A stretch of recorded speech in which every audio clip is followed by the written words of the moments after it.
gonna have to herd these cats. Okay?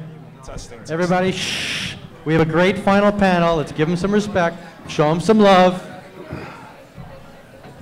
All right, good afternoon, everyone. First, I'd like to thank Perrin and his team for an outstanding event thus far. Plenty of insights, and I'm sure this panel will not let you down. I have the unique privilege of being the man that separates you from the bar. So we're going to try to wrap this up with some intelligent conversation as soon as possible.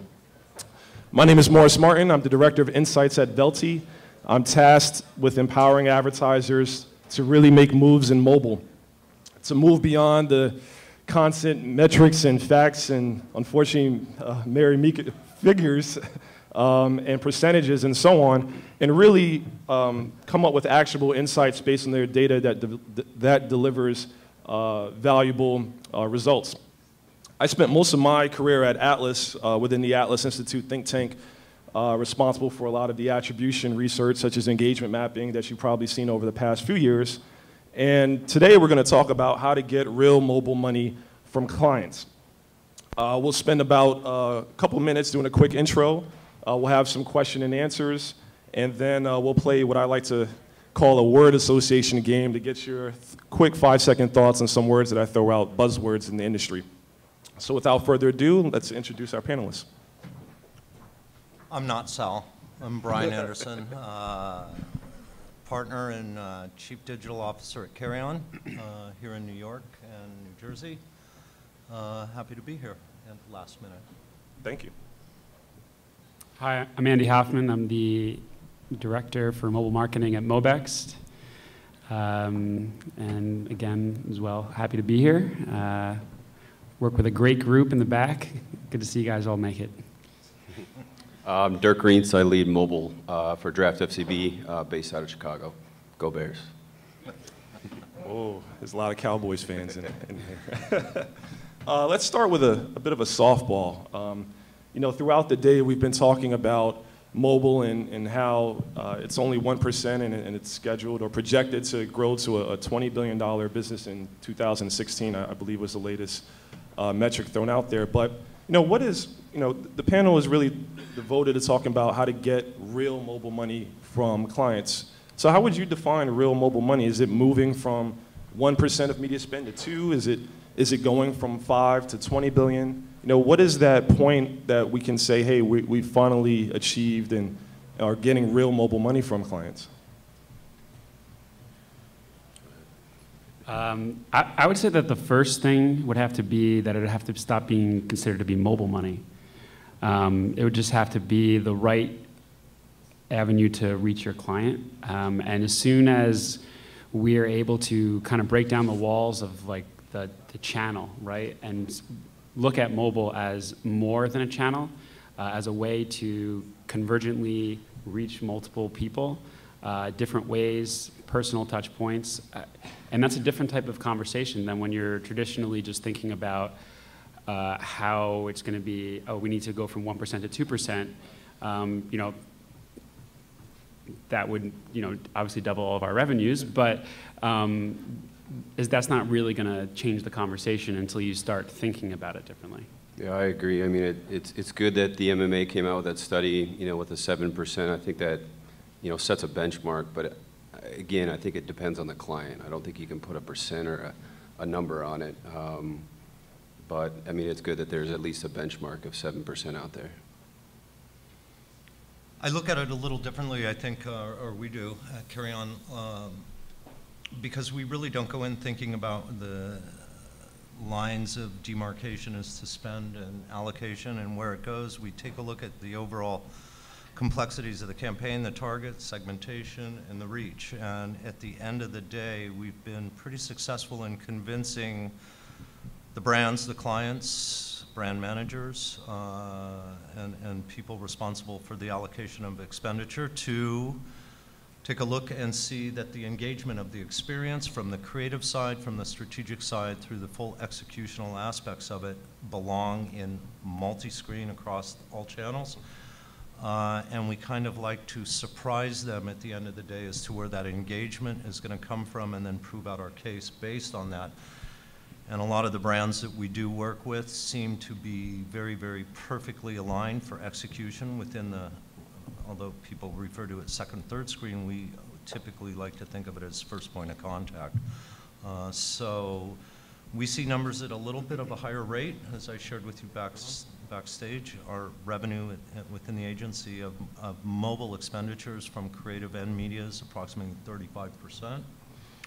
And we see it growing in ticks and in jumps, all depending on the engagement itself. Yeah, that's a great segue, Brian. Oftentimes I'll sit in mobile meetings, and the first 5 to 6 slides are usually metrics, percentages. 67% of people do this, 50% of smartphone penetration, everyone's favorite consumer time versus spend. So how do you move past these slides that are filled with metrics and really get to about 40% of revenues in mobile? How do you really engage the advertiser with utilizing mobile beyond just the facts and figures that we all share? 47% of our clients are willing to listen. Well, it's interesting, and we're not unique in any way from many shops, I don't think, so I won't profess to be such, but we begin looking at it more holistically from a creative strategic execution. And where are the fish, and where do we fish for those fish? And we also try to start at the back and work from the back forward. What do we want to learn? What do we want to use the experience for? And what's the long-term next step beyond this? Because a lot of times I see people thinking, test. The term is used a lot, test. They talk about this project, and we try to look at it very long tail. And where do we see this consumer engaging at this point, and in 5 years, what are they going to look like?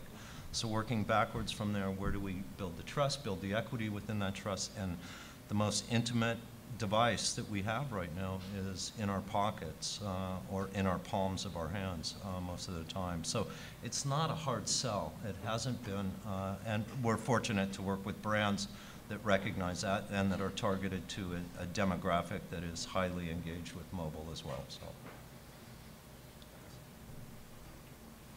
We work with a really diverse client list, and if the numbers didn't constantly change, I don't think that we would have to be presenting them all the time. But I just think that part of it, and it's still in that education period where it's constantly evolving, and you'd be doing anyone a disservice, but in particular our clients, by not continuing to keep them updated on what the metrics are. Do they need to be the first thing in the conversation? It probably will shift away from that as it becomes less of a testing environment, as the different types of clients that become comfortable with the space continue to evolve. And I just think that it's about that comfort level.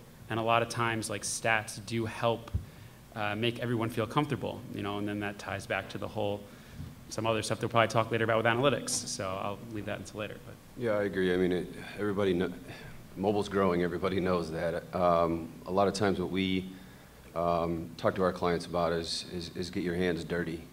Get in there and, again, I hate to say it, but test and learn. Your internal data is the most powerful compared to external data. And, a lot of our clients, that's what we work with them to take a lot of the internal data. A good example is one of our financial companies that we work with. 70% of their mobile traffic comes from iOS. And because of that, that helped them shift from going to a hybrid to a native application, taking advantage of those on-device features. So again, everybody knows that mobile's growing, but I think just get in there and get your hands dirty and test and learn. Speaking of which, who are the early adopters? What verticals? There's a lot of vendors in here. Yeah. We would all like to know, who are those early adopters that you're partnering with in mobile? Yeah, again, we have a pretty vast portfolio of clients. I would say probably the top 3 that we're seeing is auto, probably retail, and QSR. I would go with auto, financial services, and retail. interesting, and this is not an endorsement, but the military has been very aggressive and an early adopter and engager of mobile and the usage of mobile. Financial services is absolutely low-hanging fruit, and beverage is beginning to really come into the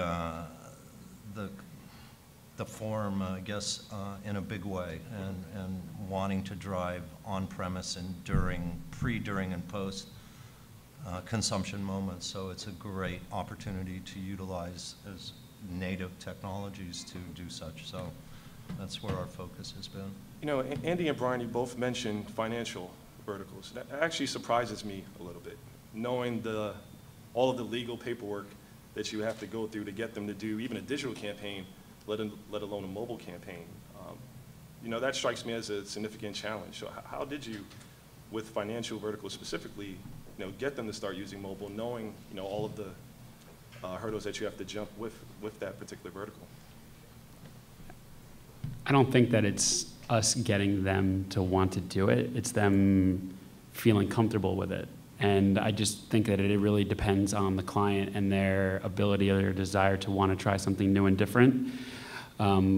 Another thing is that if you don't have enormous budgets, you can do really impactful things. You can use it to potentially distribute your content. There's ways for you to create lasting connections with your consumers, whether that be a large, broad section or a small group. So it really just depends more so on the client per se than their desires to try something new and different.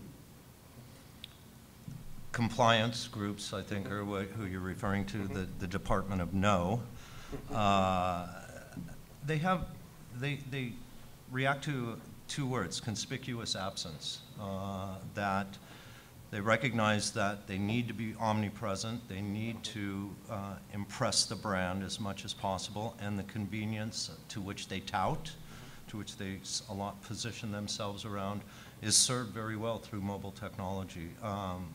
There is I won't say a relaxing environment within the financial services. I don't think you guys are seeing that completely. They are still very, very tight about that. And with all due respect, if there are any compliance people here from financial institutions. But it is the demand of the consumer, the convenience of the consumer, and the banking model itself, financial service model itself, is shifting so much that it's becoming more of a mandate. But the conspicuous absence is something that they do listen to. Yeah, that'd probably be a fourth on my list. Us working with one, they kind of got into the game a little late, but they're seeing huge growth, and their customers are asking for it. And I think as consumers get more and more comfortable, if you would say, banking and paying for stuff online, they'll continue to see growth. Actually, Dirk, I was coming back to you. Knowing that Draft isn't just about creative, which is pretty much what your strong point is, but you do much more. You have apps, you have mobile web, mobile search, QR codes, push notifications, SMS. You could spend a week doing mobile 101 with your client.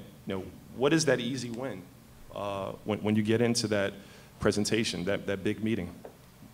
It might not be as sexy as augmented reality or QR codes or something like that, but I think some of the low-hanging fruit, SMS, we've got quite a few clients that have built significant databases that they can constantly communicate with those people, provide some unique, valuable content to those people who have basically raised their hand and said, hey, I want to hear from you.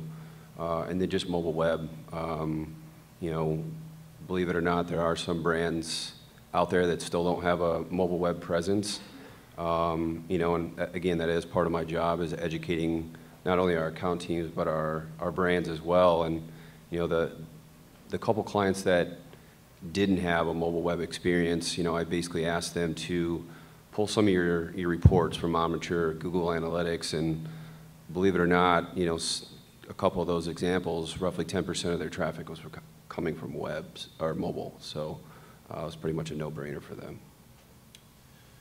And Brian, we talked a little bit backstage about one of the challenges, particularly for an agency, infrastructure. You know, iOS 6 just released, the iPhone 5 just released. There's a new device, new challenge that's released every day. You know, how do you start to create that brain trust within the agency? Is it assigning a particular subject matter expert? Is it creating a mobile-specific team, knowing that budgets aren't there just yet? How do you start to create that infrastructure? I'm assuming you're referring agency to brand, yeah? Agency specifically, yeah. Well, and then brand, you can talk a little bit about brand. Internally, I mean, it's finding mobile native individuals. I mean, people that have grown up and focused that as the main focal point of their career and their career paths. God, these guys can talk about it because of the expansiveness of their operations are much larger than ours. But really, I mean, getting people to utilize the technology, I mean, eat your own dog food, as the saying goes, and to utilize what it is that they use on a daily basis and figure out how to think about that being a device that can start, continue, and engage an ongoing long-term conversation. And when that is built inside, we can take that out. But these guys, I'm sure, have much more to add to that. But from a brand perspective, I mean, our biggest hurdle is surprisingly getting through the IT infrastructure and the CTOs and CIOs, because you are asking them to open up and embrace yet another platform that requires support. So the best we can do to show them the importance and the growth within the business,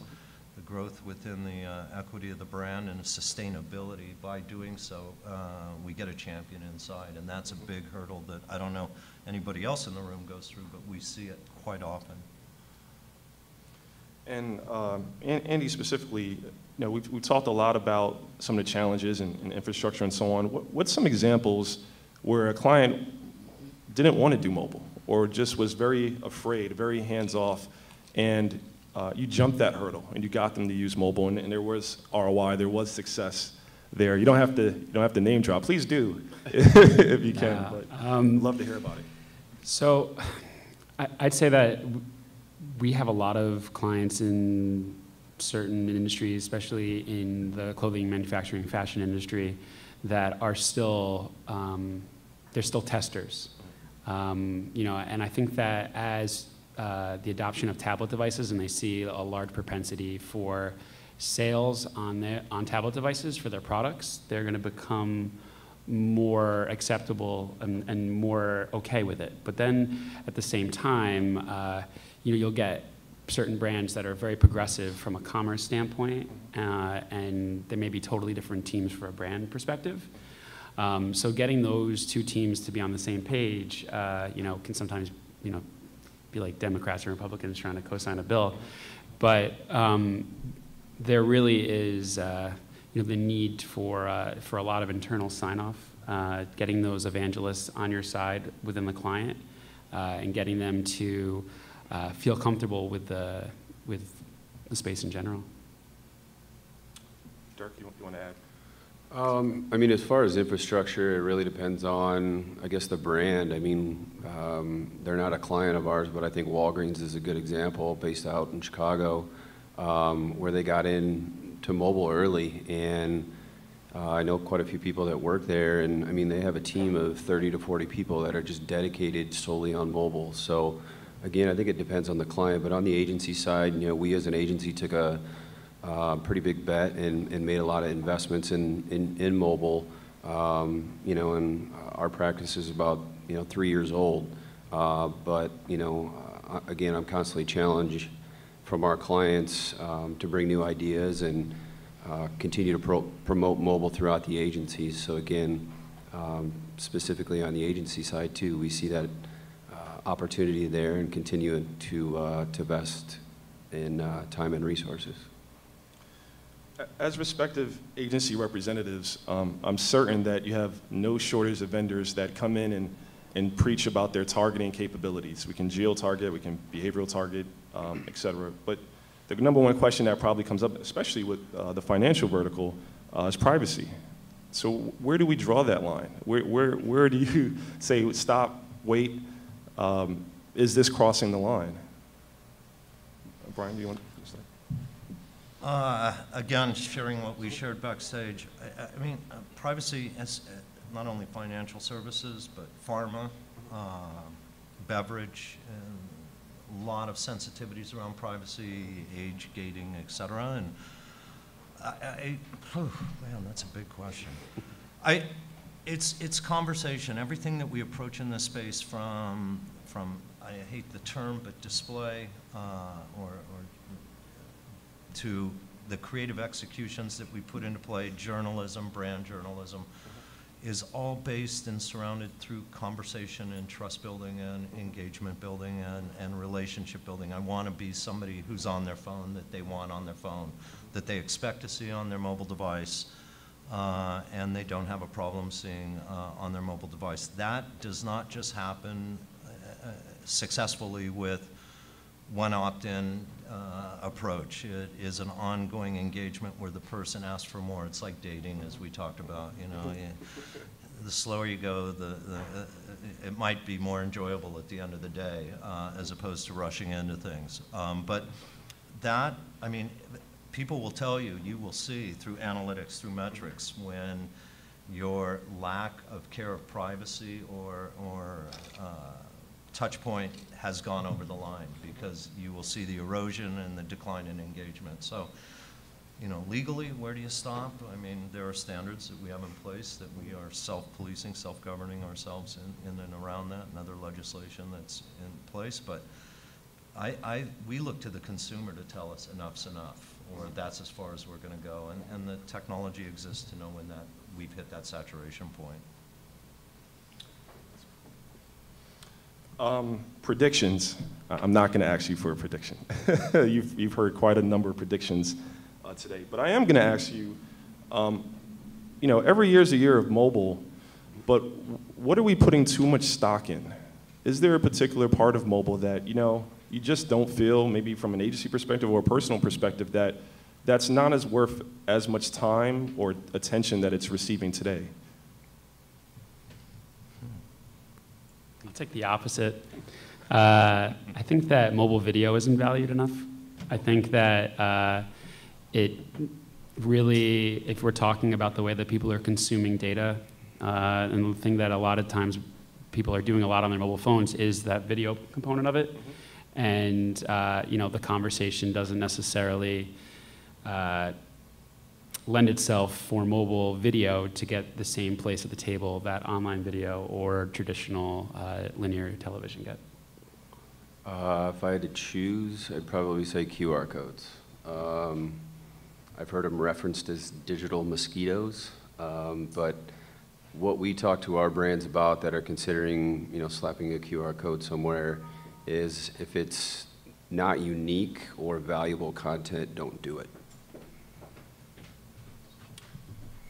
Did you want to add something? No? Good? No, I'm gonna bite my tongue. Well, the hard part is over. Before we open it up for Q&A, we get to play a little game show. It's called word association. So I'm going to throw out a word or a phrase or a sentence and ask you for your 5-second response. Now, this didn't work in Chicago because someone took 5 minutes to respond. So this has to be kept to 5 seconds. And each of you, I'll ask for a response. Who wins the race for mobile payments? We have, you know, Google, Apple. You have carriers, AT&T, T-Mobile with their ISIS plan. Merchants, Walmart, Target getting together. Who's going to come out the winner? Merchants.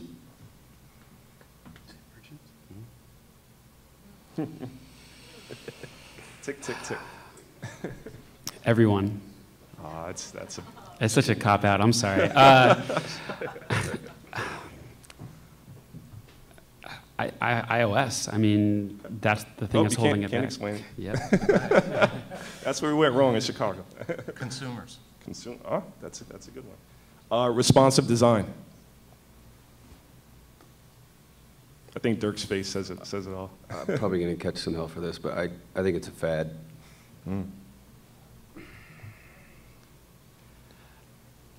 Unrealistic? We'll hope there's not any responsive design vendors. Overly complex. And then finally, mobile's currently 1%. Will we still be at 1% 5 years from today? I hope not. No, If it's no, then what percentage will it be? I hope not. And Brian, you can finish this off. No, and 6 to 8. Great. Wow. That's a lot of money for everyone here. We're believers. Well, great. We'll open it up for Q&A. Questions? Mic on? Yeah. Mic. Mic check. Questions from the audience? Oh, I see one back there. Okay. Can you get the mic on?